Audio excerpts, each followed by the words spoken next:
నేను జయంత్ రెడ్డి చల్లా, American Telugu association president. ఈరోజు ఇక్కడ రవీంద్ర భారతి, హైదరాబాద్లోని రవీంద్ర భారతిలో ఘనంగా మా ఆట వేడుకలు గ్రాండ్ ఫినాలే సెలబ్రేషన్స్ జరుగుతున్నాయి.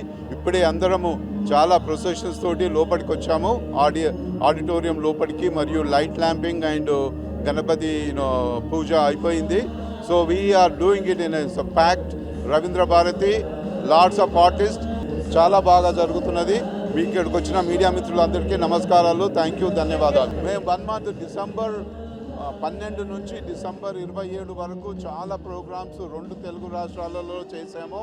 దానిలో మేము ఇక్కడ స్కూల్ ప్రోగ్రామ్స్ ఒక 6 డిఫరెంట్ స్కూల్స్లోకి వెళ్ళి స్కూల్ ప్రోగ్రామ్స్, 3 కాలేజెస్, దాని తర్వాత బిజినెస్ సెమినార్సు, దాని తర్వాత మెడికల్ క్యాంప్స్, దాని తర్వాత ఎన్నో ఈ చారిటీ ఈవెంట్స్ చేసి అన్నీ కంప్లీట్ చేసుకొని ఈరోజు ఇక్కడ రవీంద్ర భారతిలో గ్రాండ్ ఫినాలే సెలబ్రేషన్ చేస్తున్నామండి. మన తెలుగు ప్రజలందరికీ నమస్కారం అండి. నా పేరు Satish Reddy, American Telugu association president elect.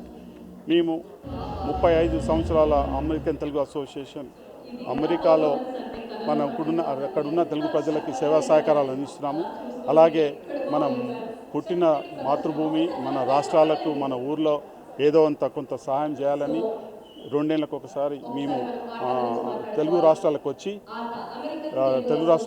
సేవా కార్యక్రమం చేస్తున్నాము. అలాగే ఈసారి కూడా డిసెంబర్ 12వ తారీఖుతో కిక్ ఆఫ్ చేసి 25వ తారీఖు వరకు వివిధ డిస్ట్రిక్ట్లలో, వివిధ గ్రామాలలో, ముఖ్యంగా మన విద్య, స్కూల్ ప్రాజెక్ట్స్, వైద్య, మన ఆరోగ్య శిబిరాలు, అలాగే మనకి హైదరాబాద్ కానివ్వండి, అటు ఆంధ్రప్రదేశ్లో వైజాగ్ కానివ్వండి, మనం ఐటీ రంగంలో, టెక్నాలజీ రంగంలో రాణిస్తున్నాం కాబట్టి వారికి సంబంధించిన బిజినెస్ సదస్సులు కూడా పెట్టాము.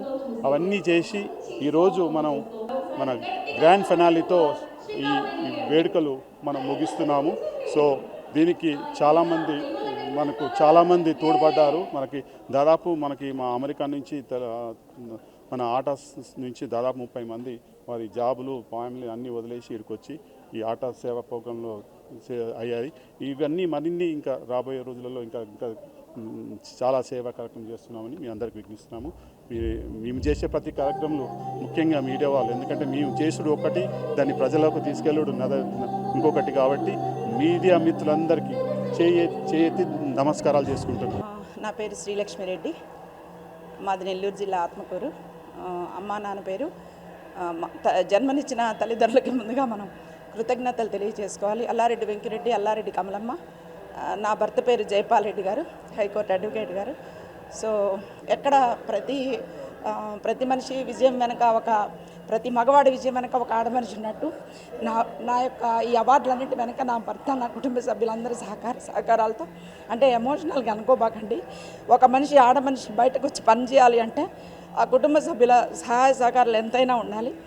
సో ఈరోజు ఇంత మంచి అవార్డు నేను అంటే దాదాపు 15 ఏళ్ల క్రితం రాష్ట్రపతి అవార్డు వచ్చినప్పుడు, తర్వాత వైఎస్ఆర్ గవర్నమెంట్లో రాజశేఖర రెడ్డి ద్వారా ఉత్తమ social worker award, Chandrababu Naidu గవర్నమెంట్లో జనని అవార్డు, వర్మీ కంపోస్ట్ ట్రైనింగ్లో రాష్ట్రపతి అవార్డు, ఇట్లా ఇన్ని అవార్డులు తీసుకుంటూ 2012లో రామకృష్ణ మఠం ద్వారా నేను అమెరికా ఆటా సభలకి పంపించబడ్డాను. సో అది చాలా గర్వకారణం. సో ఎవరికి కూడా రామకృష్ణ మఠంలో తొందరగా అవార్డ్స్ రావు. దేవుడు కొంతమందిని కొన్ని వాటికి ఎంచుకుంటాడు అనుకుంటాను. సో ఆ రోజుల్లో భిక్షాటన అనేది లేకుండా చేయాలని చెప్పి రోడ్ల మీద అడుక్కునే వాళ్ళందరినీ తీసుకుపోయి చెంచల్గూడ జైల్లో వాళ్ళకి నివాస కార్యక్రమాలు ఏర్పాటు చేయడం. వీటన్నిటికంటే కూడా మా బాబు వయసు అప్పుడు 3 సంవత్సరాలు. చెంచల్గూడ జైల్లో ఒక అమ్మాయి తన కుటుంబ పరిస్థితులు బాగలేక జైలుకి వస్తే, అది ఎందుకు వచ్చింది, తలబగలు కొట్టి అత్తగారు నేను వచ్చిందంటే పోయి చూడ్డానికి పోయినప్పుడు ఆ అమ్మాయి చెప్పిన బాధ విని అప్పటి నుంచి చెంచల్గూడ జైల్లో ఉండే మహిళలందరికీ కూడా ట్రైనింగ్ ఇస్తూ, అంటే 27 ఏళ్ల క్రితం ఆ రోజుల్లో మా వారు కోర్టుకి వెళ్ళిపోయిన తర్వాత ఖాళీగా ఉండకుండా నన్నే మా హస్బెండే తీసుకుపోయి దింపేవాళ్ళు అనమాట. దింపితే అప్పుడు మాధవరెడ్డి అన్న హోమ్ మినిస్టర్గా ఉన్నప్పుడు అక్కడ హెల్త్ క్యాంప్స్ పెట్టడం గొప్ప కాదు, ఎవరైనా పెట్టవచ్చు. కానీ చాలా కఠోరమైన నేరాలు చేసిన నేరస్తుల్ని కంటి ఆపరేషన్లు చేయించాలంటే ఎక్కడ చేయించాలి? సరోజినీదేవి హాస్పిటల్ తీసుకెళ్ళాలి. సో అప్పుడు మన మాధవరెడ్డి అన్న ఏమన్నారంటే, ఒక్క ఖైదీ తప్పిపోతే నువ్వు జైల్లో ఉండాల్సి వస్తుంది. అంటే వాళ్ళ ఖైదీలందరినీ బతిమలాడుకొని సంఖ్యలు కట్టుకొని లారీలో తీసుకెళ్ళి కంటి ఆపరేషన్లు చేయించాను. మా బంధువుల్లో ఒక అమ్మాయికి కన్ను లేచినప్పుడే ఆ ఇన్స్పిరేషన్తో ఎవరికి కళ్ళు లేకుండా ఆ బాధ అనేది మా కుటుంబంలో మా బంధువుల అమ్మాయికి ఉంది కాబట్టి ఆ బాధ అనుభవించాం కాబట్టి అట్లాంటి సమస్య లేకుండా చేయాలని చెంచల్గూడ జైల్లో ఉండే ఖైదీలందరినీ తీసుకెళ్ళి ఎప్పుడో 27 ఏళ్ల క్రితం సరోజినీదేవి ఐ హాస్పిటల్లో చెకప్ చేయించి మళ్ళా జాగ్రత్తగా అమ్మ ఒక్క ఖైదీ తప్పిపోయినా నీ జీవితం తలకిందులు అయిపోద్ది అన్నప్పుడు మాధవరెడ్డి గారు హోమ్ మినిస్టర్ అన్నప్పుడు అంటే వాళ్ళందరినీ తీసుకొచ్చి నా భర్త సహకారంతో మేమే క్యాంపులు ఏర్పాటు చేసాం.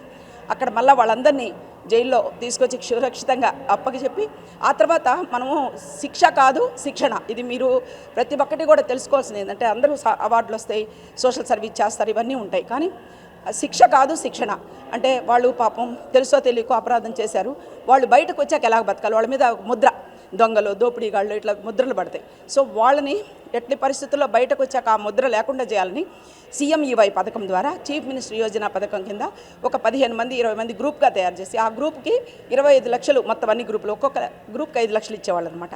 అవి పోరాడి అవి వాళ్ళకి ఇప్పించి బయటకు వచ్చాక వాళ్ళు ఎలా బ్రతకాలనే దానికి ఒక భర్త జైల్లో ఉన్నాడు అనుకోండి, వాళ్ళ భార్యకి 5 లక్షలు వచ్చినాయి అనుకోండి, ఒక గ్రూప్కి వాళ్ళు సొంతంగా నిలబడవచ్చు. నా భర్త జైలుకు పోయినా నా కుటుంబం వ్యవస్థ నిలబెట్టుకోవడానికి ఆ పని చేశామండి. ఆ భగవంతుడి ఆశీర్వచనం ఉంటే ఇంకా కొన్నేళ్ల పాటు బాగా చేయాలని కోరుకుంటున్నాను. మీరు అడ్వకేట్ చాలా బిజీగా ఉంటారు, ప్రోత్సహించడం అనేది మీకు చాలా ఇబ్బందికరంగానే ఉండొచ్చు కదా? ఇబ్బంది ఏముంటుంది లేండి, ఎవరి ఇండివిజువల్ ఇంట్రెస్ట్, ఆమెకి ఇంట్రెస్ట్ ఉన్నప్పుడు ఎవరికి ఏది ఇంట్రెస్ట్ ఉందో చేయనీయటం అది మంచి పద్ధతి నేను నమ్ముతాను.